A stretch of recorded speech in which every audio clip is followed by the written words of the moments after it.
Je voyais pas que ça allait. Bonjour Philippe. Ouais, oh bah ça va, ça va. Ça va doucement. Faut pas que je marche vite, quoi, c'est tout. Voilà, voilà. Alors attends, tiens, les bouquins. J'ai pas proposé les bouquins la dernière fois. Alors il y a un livre, il y a des livres intéressants. Il y a celui de Jovanovic. Tu veux qu'on s'assoie de l'autre côté? Oui, Assis, c'est quand même ouais, pas, ça sera mieux. pas correct de ma part, quoi. Ça sera mieux. Ouais. Alors, le bouquin de Jovanovic qui a été présenté. Alors attends, il est présenté sur le cercle Aristote, sur Toxin, il me semble. Et en fait, c'est une enquête sur ce qu'on appelle la crise de 2008. De toute façon, depuis des années, des années, autour des crises, hein. Alors la crise, ça ne veut plus rien dire. Et non, non, ben, c'est clair. Il avait tout compris, lui. Et alors, comment j'ai appris ça? C'est que il y a eu un truc, paraît-il que... Enfin, paraît-il, c'est pas paraît-il. Il y a des... Il y a 36 personnes qui ont débarqué chez lui, à sa maison d'édition. Des quoi là, il y avait le préfet, il y avait ci, il y avait ça. Bon, enfin, il y a eu tout un tintouin. Voilà. Et tiens, c'est bizarre. Bon, moi, je trouve que ça dénote quelque chose de délirant. Oui, bah, c'est-à-dire que c'est quelqu'un qui a diligenté des forces de... Enfin, des forces... Ah ben moi je sais pas qui c'est. Hein. Il y a paraît-il une justice, ben, on verra la suite. Ah ben, enfin peu importe. Peu importe, alors j'ai vu qu'il y avait un bouquin, quoi. C'est ça qui m'intéressait, le livre. Alors ça... Il est question de tout ce qui s'est passé en 2008, à partir, notamment 2008, les tenants et aboutissants. Alors je me suis dit, tiens, je m'attendais à des révélations, quoi, des trucs... Bah, en fait, quand on a suivi un petit peu les choses, il n'y a un peu rien de nouveau sous le soleil.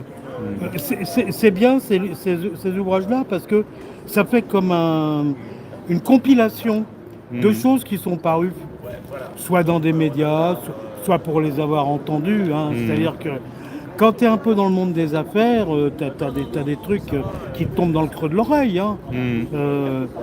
Donc,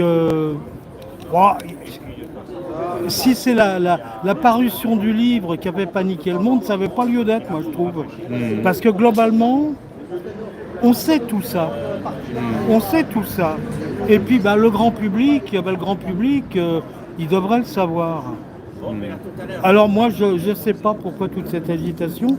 Ceci étant dit, bon, j'ai pas encore lu In Extenso le livre, j'ai regardé en diagonale, quoi, assez profondément. Même s'il n'y a rien de nouveau sous le soleil, ça mérite d'être lu. Hein. C'est des livres qui méritent d'être lus, ne serait-ce que pour avoir une somme de données. Une somme de données sur une question particulière. Par exemple, le livre de Frédéric Baldan sur Ursula Gate, c'est pareil, il n'y a pas de grande révélation. Il y a des choses quand même qui sont utiles d'être notées. Mais ça permet d'avoir un corpus de données, voilà. Et pour 2008, c'est un corpus de données qu'en fait un journaliste d'un côté, un lobbyiste de l'autre a compilé. Et donc c'est utile d'avoir ça comme un bouquin, un petit peu un bouquin de référence pour dire qu'est-ce qui s'est dit à quel moment, etc. etc. Bon, en ce qui concerne... moi je trouve ça c'est un peu étrange parce que on voit bien que on est en 2025 quand même. Alors, ou bien on a affaire à des larbins incompétents à côté de la plaque, qui n'ont même pas cherché, qui n'ont vu que leur intérêt personnel. Je parle de tous les hommes de paille, hein. C'est-à-dire tous les hommes politiques, les gens comme ça.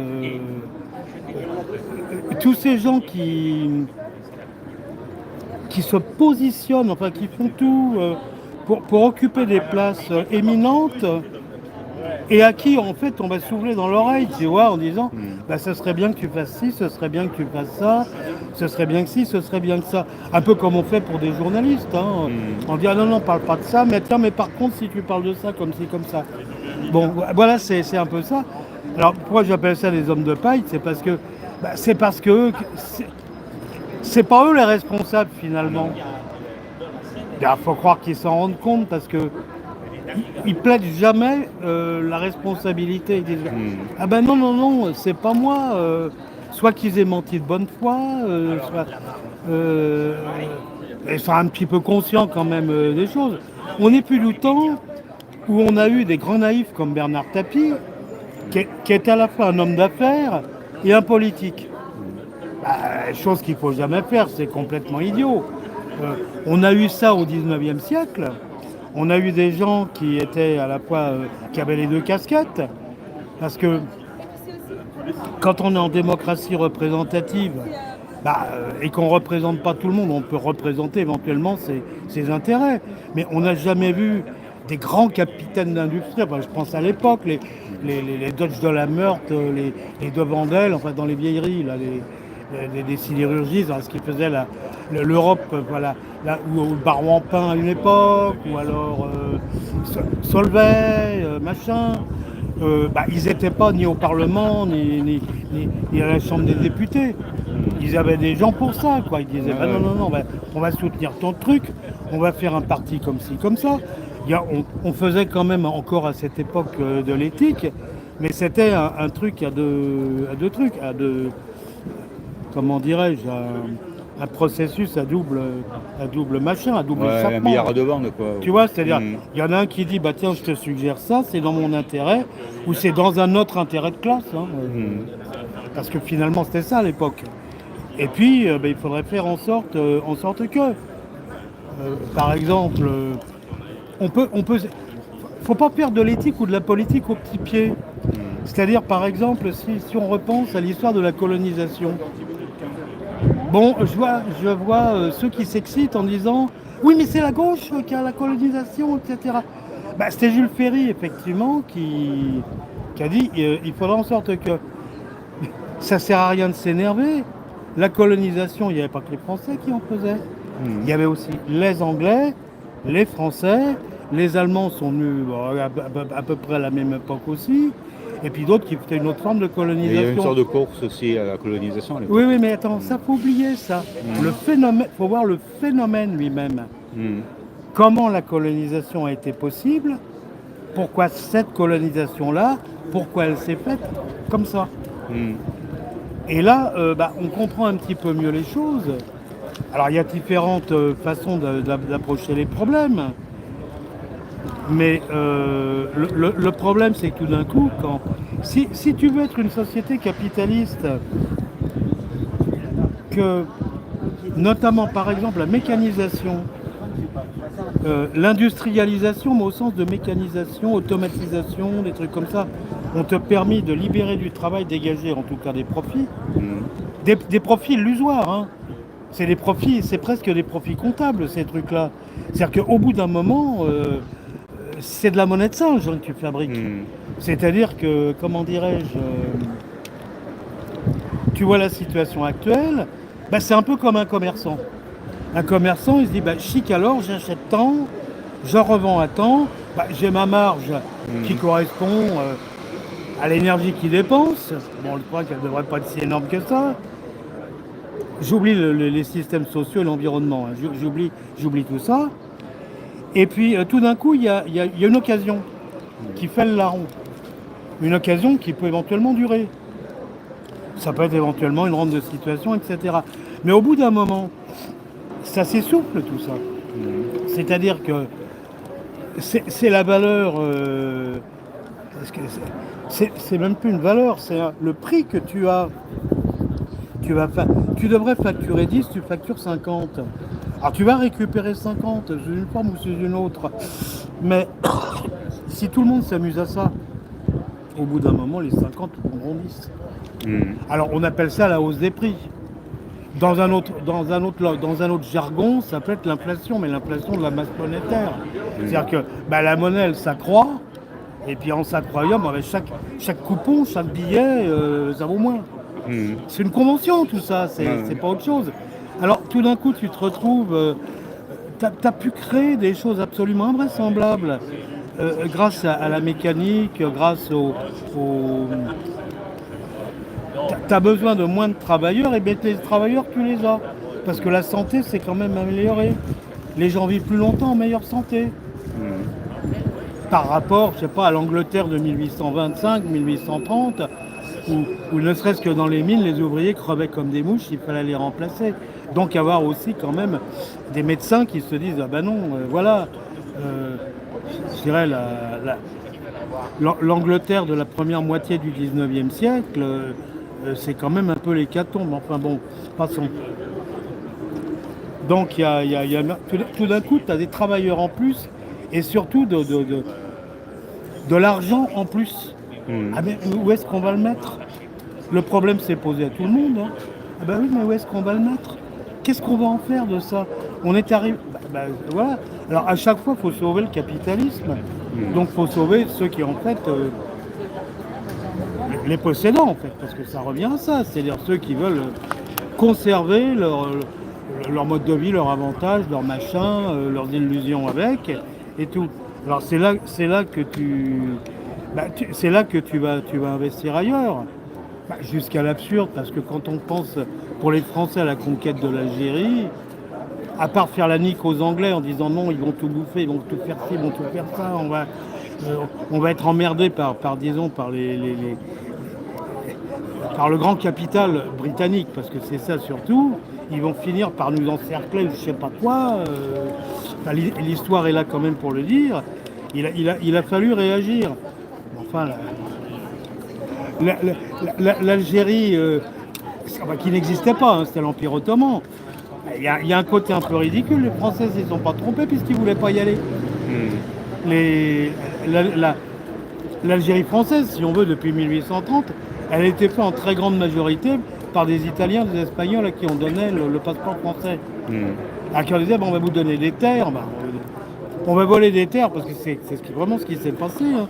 C'était pas tendre, hein. C'était des colonisations de peuplement au début. Au toit de là que je m'y mette, si t'es pas d'accord, allez quick. Il y avait quand même ça. Enfin, ça c'est dans l'histoire, tout le monde le sait. Et c'est du passé. On le sait, et puis voilà, ça n'excuse rien d'ailleurs. Bon, mais par contre, le résultat des courses, c'est que ça coûtait cher en fait. Et puis que quand il y a eu les histoires avec les vins du Languedoc, mais il y a le vin d'Algérie qui est là, qui nous fait concurrence, qu'est-ce que c'est que cette histoire? Tu vois, c'est pas un long fleuve tranquille, tous ces trucs-là. Mais l'idée, c'était de pouvoir investir dans un continent qui était très peu peuplé. L'Afrique, le continent africain, il était très peu peuplé. Il n'avait pas été défriché par des boulamatari, comme on dit en Tintin, là, des transporteurs de rochers. Alors après, chacun y est allé, les Belges avec leur méthode de voyous, parce que eux, c'était une voyoucratie, hein, le roi Léopold, avec les plantations d'arbres à caoutchouc, la DBA, tous ces trucs-là. Je sais que les Français n'ont pas été les pires. Encore heureux quelque part. Pour ça, moi je redis encore, au bilan, les Français, on les aime pas forcément, mais on leur crache pas dessus. Alors que j'ai vu de mes yeux vus, les anglo-saxons notamment, la détestation des anglo-saxons. Moi je l'ai vu, hein. Je l'ai vu, c'est-à-dire, non, attention, moi je suis français. Bon, t'es français, ça va, t'es pas méchant, t'es un poète, t'es un hurluberlu. T'as pas fait de mal finalement. T'es un gros naïf, t'es bête comme tes pieds, parce que les colons français t'es pas forcément plus pute. C'est pas des cyniques comme Cecil Rhodes, c'est pas des gens qui... Tous les coups sont permis. Ou c'est pas comme les Belges qui vont faire des coups tordus là pour quasiment réduire des gens en esclavage. Enfin, eux, ils ont été imaginatifs dans l'exploitation. Ça, on peut le dire. Les Français, on n'est quand même pas allés jusque-là. Heureusement, à mon avis, c'est pas notre esprit. C'est pour ça que, bon, finalement, malgré nos barbouzeries, nos machins, personne n'arrive vraiment à nous en vouloir. Mais quand on est con, on est con. Alors, ce qui se passe actuellement en Afrique subsaharienne, c'est presque du style, bon, vous les Français, peut-être qu'on voudrait bien travailler avec vous, mais vous êtes cons comme des balais. Alors nous, on fait autre chose, quoi. Bon, passons là-dessus. Ça, c'était quoi? C'était pour 2008 et mes On s'éloigne un peu. Ouais, je veux bien attendre, parce que en fait, c'est l'histoire de 2008 et de tout ça. Et... On peut se faire sur ce vent, ça fait un peu se mettre là. Tiens, lui, il est intéressant. Ah. Il faut lui parler parce que il fait des études de sociologie. Et déjà bonjour. Hein. Donc c'est bien que tu sois revenu. Hein? T'as eu on t'a parlé là dans le poste? Ouais, un petit peu. Ouais, non mais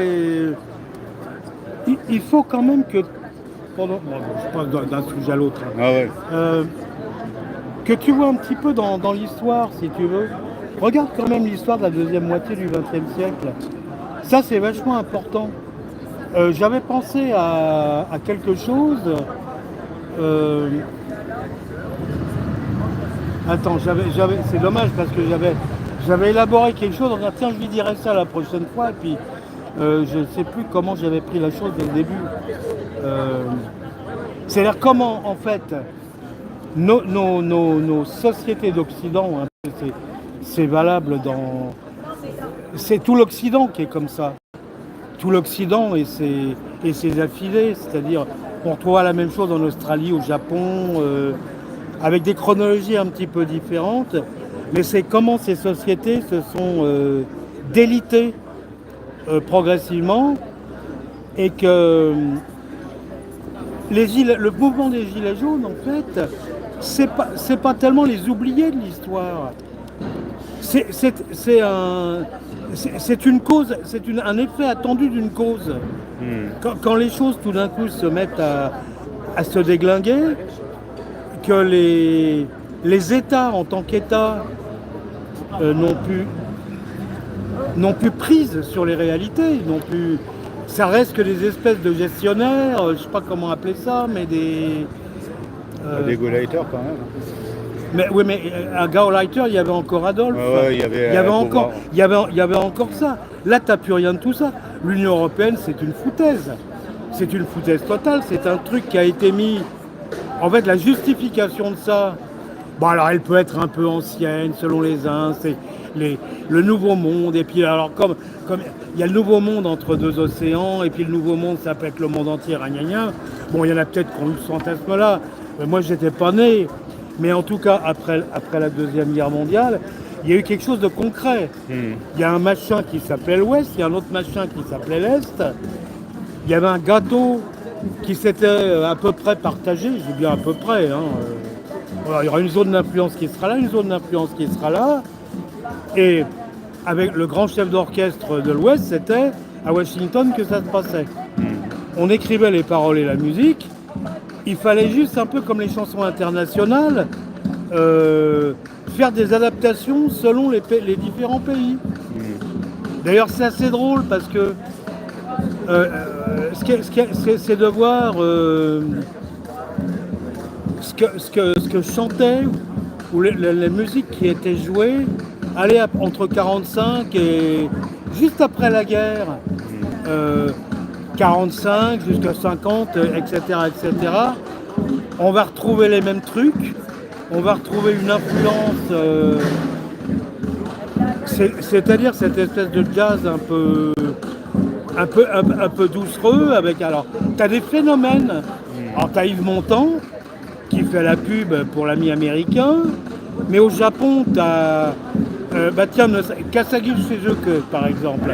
Elle est marrante, elle, parce que Il y a Tokyo Boogie Woogie, bon c'est un truc connu. Si tu regardes sur internet, Kasage Shizuko, elle est très connue, hein, elle est encore. Bon alors il y a ça, et puis quand tu tires le fil, tu vois qu'il y a toute une américanite, une américanite aiguë. Il y a des acteurs américains qui sont mis un peu en avant. Les japonaises se parlent de... On y va? On y va? On y va. Elles se parlent devant Troy Donahue ou des gens comme ça. Et puis il y a les traductions de chansons américaines en japonais. Mais tu as le même genre de truc c'est la variété internationale. Avant la guerre, ça existait aussi. Tu avais des trucs qui étaient traduits dans toutes les langues. Alors, appeler ça du soft power, je sais pas, on sait rien en fait. Parce que c'est un curieux pouvoir. C'est une fenêtre ouverte sur rien. C'est-à-dire,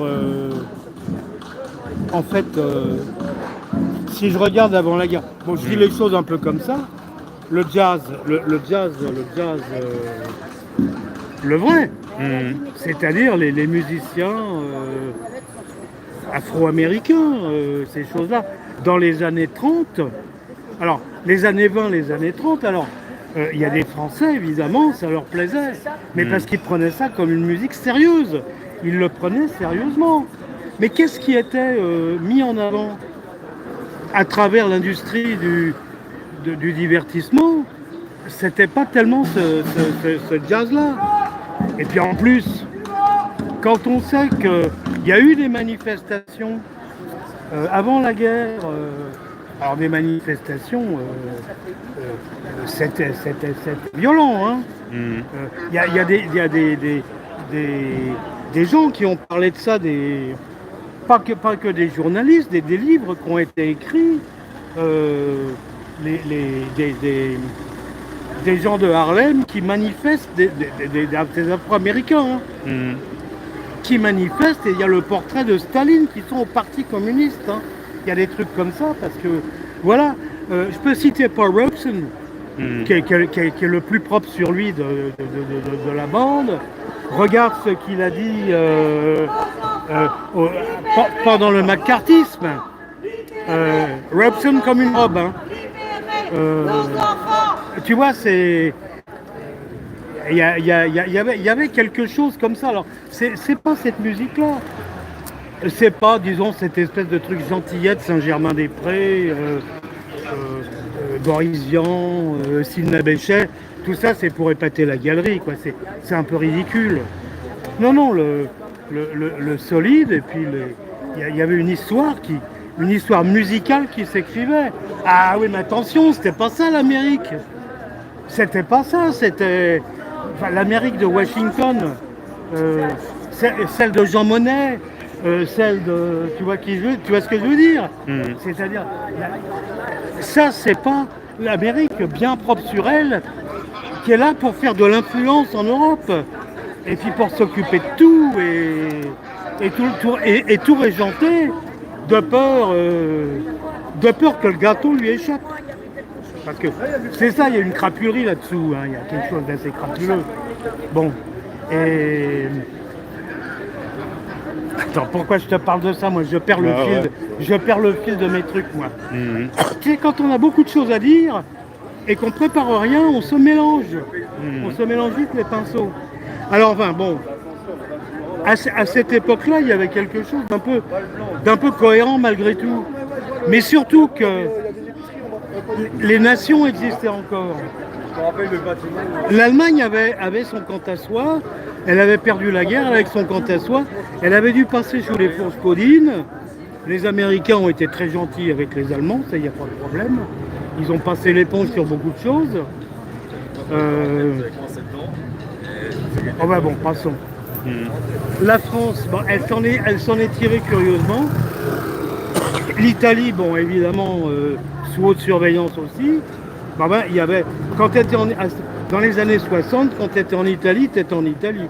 Quand tu étais en France, tu étais en France. Et l'Italie portait son histoire sur son dos. La France, pareil. L'Allemagne, pareil. Enfin, l'Allemagne récente, mais la récente, c'est-à-dire l'Allemagne de Bismarck, à partir de 1870. Et la Grande-Bretagne, pareil. Ça avait une existence. On peut appeler ça des nations si on veut. Mais il y avait une espèce de grande communauté nationale, ce qui n'est plus là maintenant. Maintenant on a un truc complètement informe qui est en fait, je dirais, un non-lieu. Pas un non-lieu à poursuivre, mais un non-lieu, un truc, tu peux aller partout, tout se ressemble, mais tout c'est quoi? C'est rien en fait. C'est-à-dire que moi ce qui me frappe, c'est que même des villes qui avaient des fortes personnalités, comme les villes allemandes, ou alors Paris, Lyon, Marseille, Bordeaux, il y a 50 ans, c'était des villes... quand tu étais à Marseille, bah tu connais toi, tu n'étais pas à Lyon. Quand tu étais à Lyon, tu n'étais pas à Lille. Quand tu étais à Francfort, tu n'étais pas à Stuttgart ou à Berlin, quoi. T'avais quand même quelque chose de... Les identités des villes étaient fortes. Les gens parlaient différemment. À Anvers, tu parlais l'anversois, à Gand, tu parlais le gantois. Bah, tu parlais la BN, enfin bon, mais le dialecte, les dialectes étaient encore vivants. Et puis même à Lille, bon. Et tandis qu'aujourd'hui, moi j'ai plus envie d'aller nulle part parce que j'ai retrouvé la même chose. Et pire encore, c'est que des fois, on peut faire des milliers de kilomètres, bah, tu as la même chose aussi. Il y a quelque chose qui s'est complètement nivelé. Notamment à travers les cultures. Alors, au niveau public, c'est pas tellement les gens. Parce que les Français, on les reconnaît encore, les Allemands aussi, les Américains dans leur diversité. Pas l'Amérique d'opérette qu'il y a à la télévision. La vraie Amérique, celle personnellement, j'ai jamais jamais eu envie. J'ai jamais eu envie de vivre aux États-Unis. Ça peut être sympa, les Américains, globalement. Bon, à moins de tomber sur des cons, des crétins objectifs, ça existe. Mais il manque quelque chose dans ce pays. C'est peut-être pour ça qu'il y en a qui s'enferment chez eux, là, les geeks, qui sont enfermés. Ils s'enferment dans des délires. Alors il y a ceux là, avec l'électronique, l'informatique, ils sont dans leur machin, alors ils inventent des trucs qui peuvent être effectivement qui ont eu des suites. Il y a eu les hippies à un moment. À New York, il y a cette société d'Othello. Ouais, parce que c'était avant ça. Il y a les excités de la finance. Tu as des espèces de trucs comme ça, des espèces de poches. Mais quand tu veux essayer de dire, mais en fait, les États-Unis, c'est quoi? Moi, je n'ai pas trouvé. Alors, il y a des gens sympas, parce que globalement, ils ne sont pas méchants, ces gens-là. Je les trouve même plutôt généreux, même. Je serais plutôt assez positif avec les Américains. Dans mon expérience, hein, toujours pareil. Mais je sais pas, ils sont peut-être trop gentils. C'est pour ça qu'il y a tellement de crapules dans ce pays. C'est peut-être ça. Je sais pas, mais il y a des concentrés orduriers là-dedans.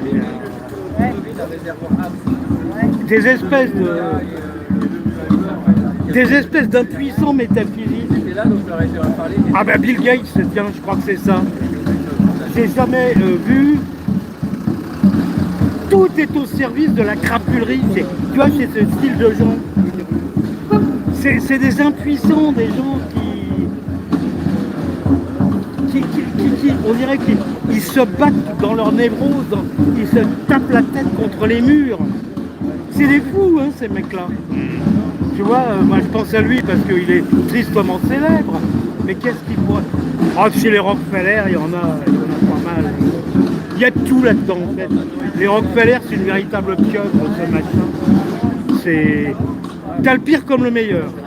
T'as le pire comme le meilleur. Et à mon avis, t'as surtout le pire, vu ce qu'ils... Disons, peut-être pas le pire en général, c'est-à-dire que quand ils font du mal, t'en parles encore un siècle après. Voilà, c'est ça que je veux dire.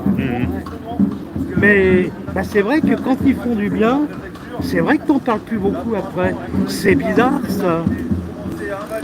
C'est drôle, c'est étrange, hein, comment l'histoire s'écrit. Ce qu'on retient, c'est souvent les calamités. Mais on n'en fait rien. On n'en tire pas les leçons. Bon, ça c'est à méditer, ça.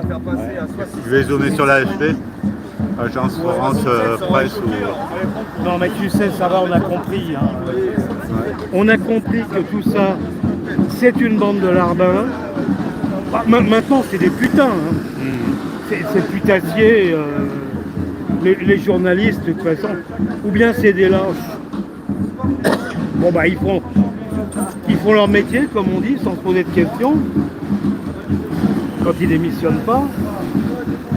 Ou alors ils font la putain pour faire, je sais pas, une espèce de carrière, de machin, qui va nulle part.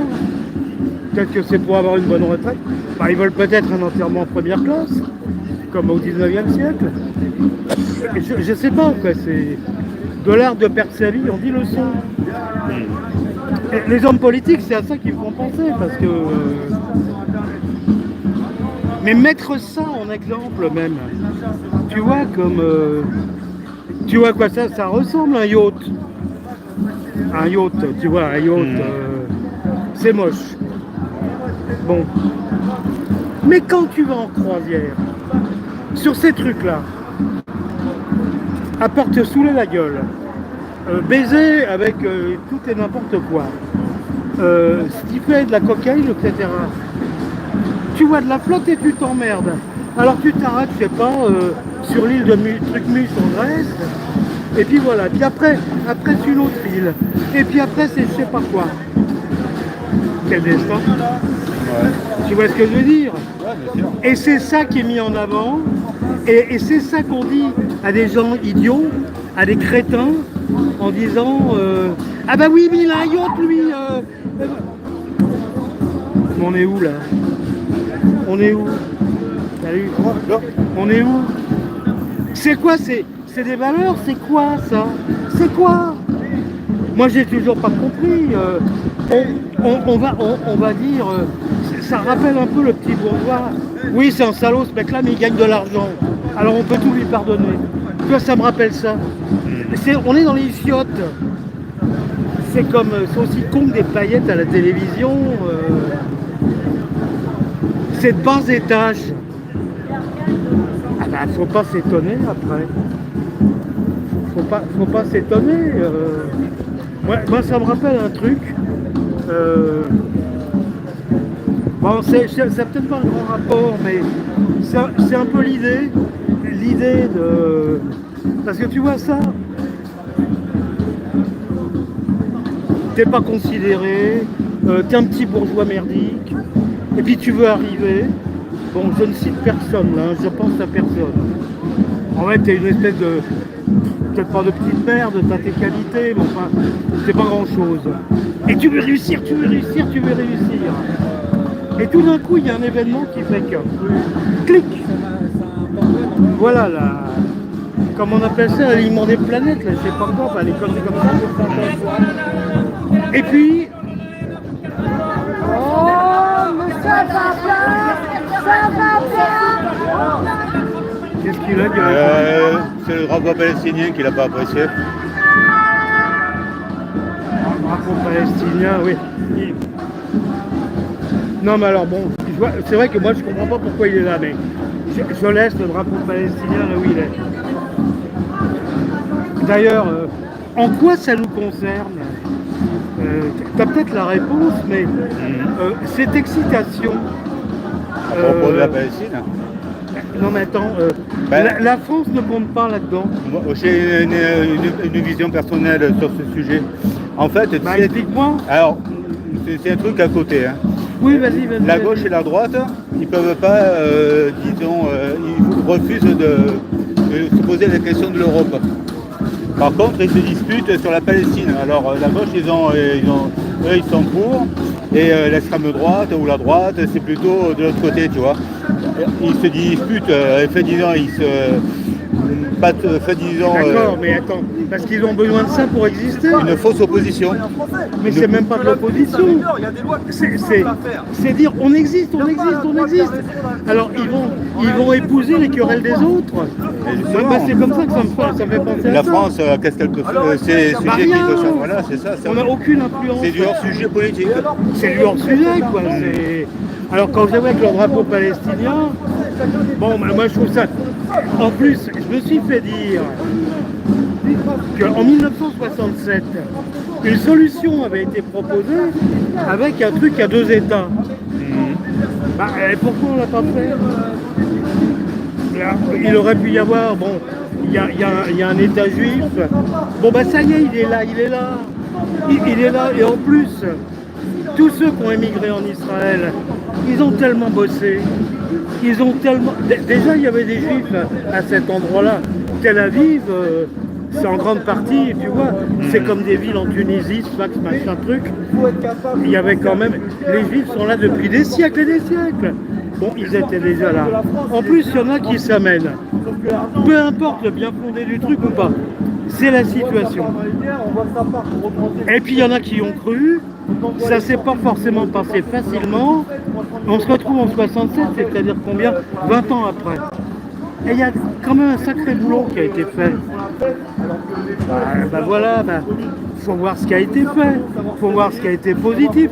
C'est rikiki l'État d'Israël. C'est pas grand. En plus, si j'ai bien compris le truc, il y avait des pays d'à côté qui disaient oui, on peut s'arranger pour faire un État palestinien. Puis on n'en parle plus. Voilà, au niveau local, ça aurait été bien. Alors évidemment, tu me diras qu'il y a aussi des intérêts contrôlés comme ci, comme ça, que les Américains, le Mossad, le machin, etc. Soyons présents. Tu sais, t'en finis pas. Le résultat, moi ce que je vois, c'est que le résultat, c'est des années de perte de temps, de querelles des chiffonniers. Et qu'est-ce qui reste de tout ça? Au niveau international, le monde a totalement changé. C'est ça que je vois surtout. Le monde a fini par changer. Voilà. Pendant que ces deux parties se disputent sur cette question-là, ils n'évoquent pas la souveraineté nationale. Qu'est-ce qu'on fait pour reprendre le volant, quoi? C'est ça. Mais regarde ce qui se passe. Bon. L'Iran, le détroit d'Ormuz, le pétrole, le machin. Bon, l'Iran, il a du pétrole. La Chine a besoin de pétrole. La Chine, qui tu veux, hein. Bon, il y a des rapports qui se sont faits entre la Chine et l'Iran. Moi, j'estime que ça ne me regarde pas. Ils ont qu'à se démerder tout seuls. Bon, qu'est-ce qu'il y a? Il y a une voie de chemin de fer. Alors, t'appelles ça les routes de la soie, t'appelles ça ce que tu veux, je m'en fous. Mais c'est-à-dire qu'il y a un projet derrière tout ça. Il y a un projet. Et ce qu'on appelait le reste du monde, le projet, il a dit, lui, on a décidé de faire ça et on le fait. C'est pas les coups tordus de gens qui essaient de s'accrocher, à faire des guerres en Ukraine, des Kosovo, les coups en dessous, la communication, la manipulation de ceux qui ne sont rien. Moi j'hésite pas de le dire. Tu sais, quand j'ai vu les querelles de chiffonniers, Milosevic, Karadzic, etc., les baratins qu'il y avait dans les médias, je dis ça ne veut rien dire. Ça ne veut absolument rien dire. Et quelle est la réalité de tout ça? Je me suis dit que ça servait à rien. Et puis en quoi ça me concerne? En quoi ça nous concerne? Oui, alors après, l'OTAN qui continue allègrement. ce projet délirant de l'Union européenne, qui est l'inverse d'une construction. Hein. La construction européenne, c'est pour les enfants. C'est la grande pièce de théâtre. Tu construis rien là. Hein. Tu grignotes. Bah là, c'est vrai qu'ils sont tombés sur un os. Là, c'est sûr qu'avec l'histoire de l'Ukraine, ah bah oui mes petits cocos, si vous vouliez dominer le monde et conquérir le monde, il fallait vous y prendre avant. Il fallait être plus intelligent. Bah oui mais la place était occupée. Il y avait les cocos. Quand il y a eu cette espèce de truc un peu ni figue ni raisin, Michel Michou, du temps de Yeltsin, oh, ils ont peut-être essayé, mais ça n'a pas marché. Ah bon, ben après, ça y est, c'est cuit, c'est cuit. Il faut changer son fusil d'épaule. Même Brzezinski s'était dit, bah oui, avant sa mort, hein, juste avant sa mort, il a dit que finalement, son grand échiquier, bah, il avait perdu le roi, la dame, le fou, le cavalier, le je sais pas quoi. Il avait plus que les pions, et que les pions, ils commençaient à se faire vieux, quoi. C'est ça, la réalité. Ou alors qu'il y a des cases qui ont disparu dans le jeu d'échecs. Ouais. Ils ont été trop gourmands avec la Russie, les États-Unis, l'Occident. Dans les années 90, ils ont dépouillé, ils ont vendu à la découpe la Russie. Ça les a humiliés, ça a révolté des gens comme Poutine, des nationalistes. Et, alors que la Russie était prête à aller dans le camp occidental hein, pour se défendre par rapport à la puissance déjà démographique de la Chine et de l'Inde. Ça prouve-le ce que tu dis. Prouve-le. Prouve quoi? Ce que tu viens de dire. Que dans les années 90, ils vendaient la Russie à la découpe, il y avait la disette. C'est que ça a humilié Poutine. Que ça leur aidait pas plu, qu'on n'ait pas voulu les faire rentrer dans l'Europe, ça je le comprends. Mais moi je m'arrête là. On s'arrête là. C'est-à-dire qu'après, il faut penser autrement. Il faut penser autrement.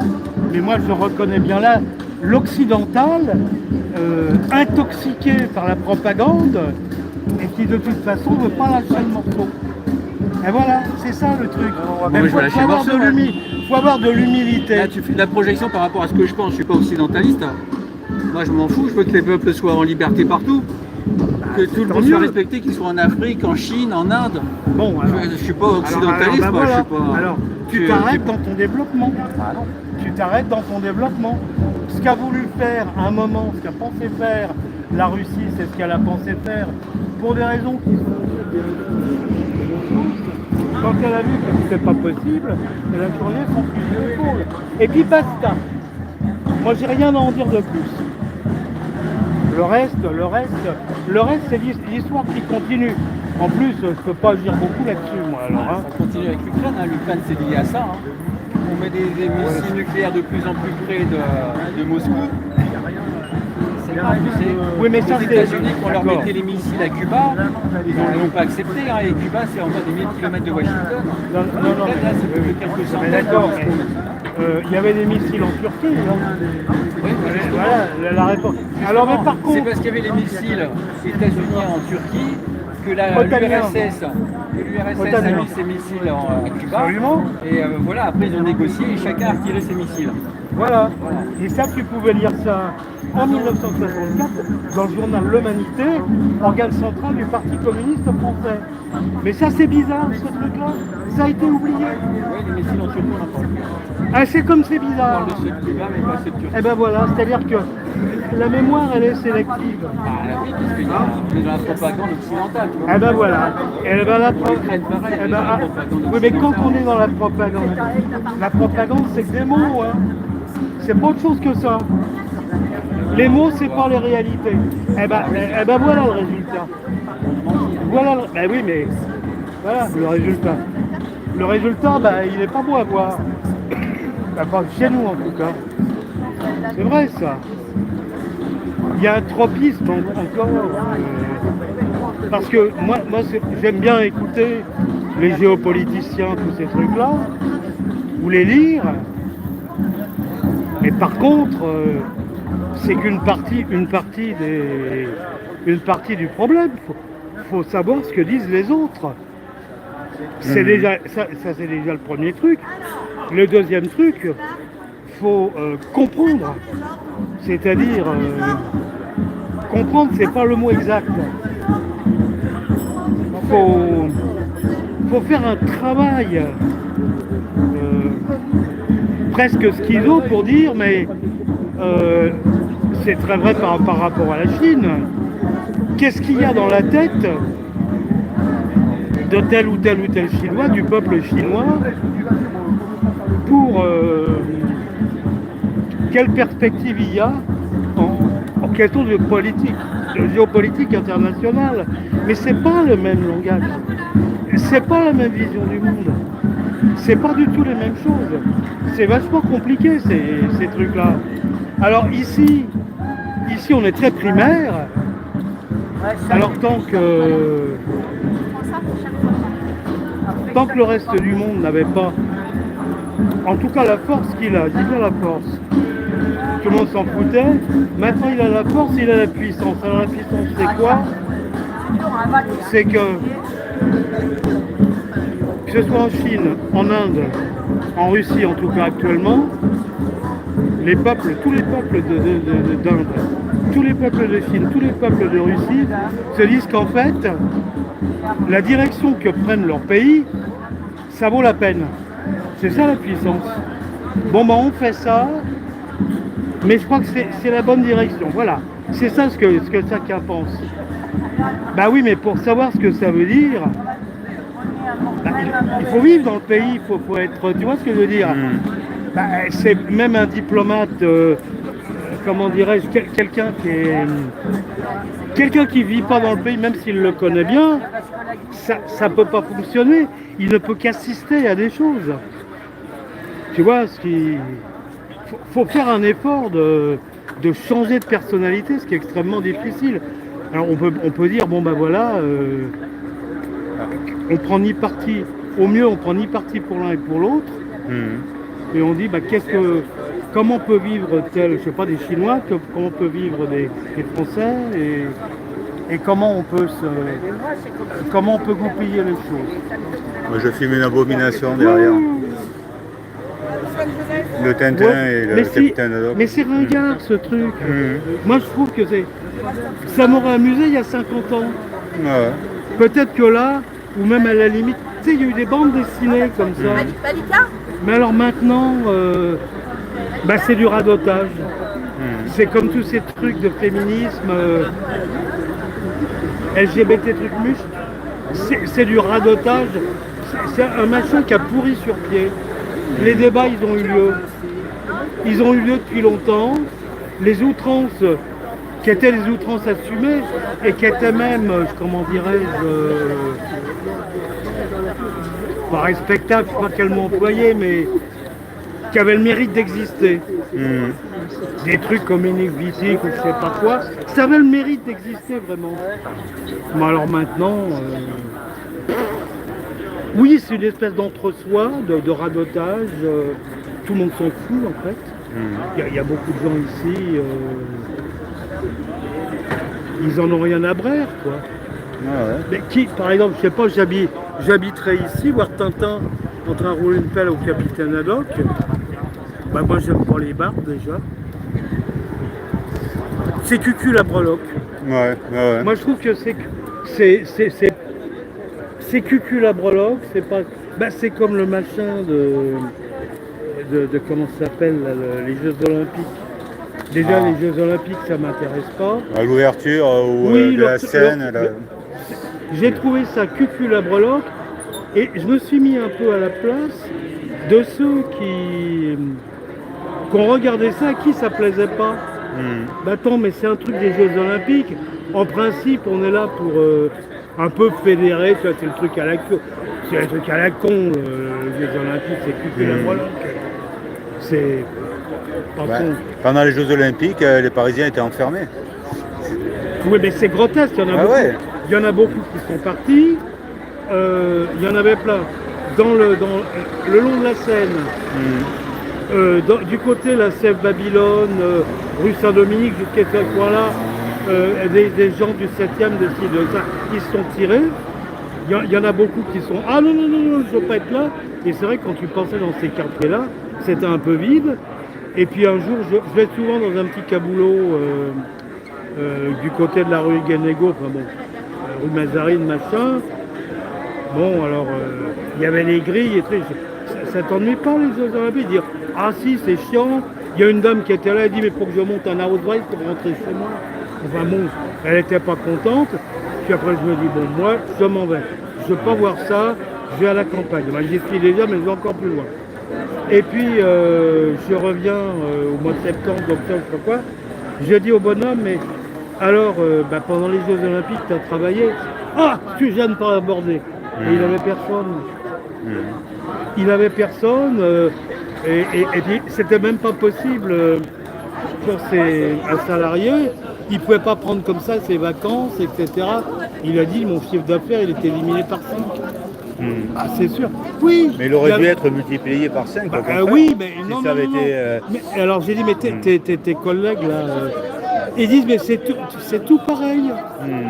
Dès qu'il y avait à proximité les grilles, alors l'Institut de France, attends voir comment c'est par là. Même paraît-il que le relais, Odéon, machin, la Lozère, le truc qui est à la Fontaine Saint-Michel, paraît-il qu'il y avait même moins de monde, ils ont fait moins d'argent, alors qu'habituellement, bon, ouais, ils sont pas à se plaindre. Mais à ce moment-là, Paris était coupé en deux. Hein. Ils avaient mis des trucs pour passer d'un côté à l'autre, il fallait montrer patte blanche. Je ne m'en rappelle plus exactement, mais c'était vraiment une cata.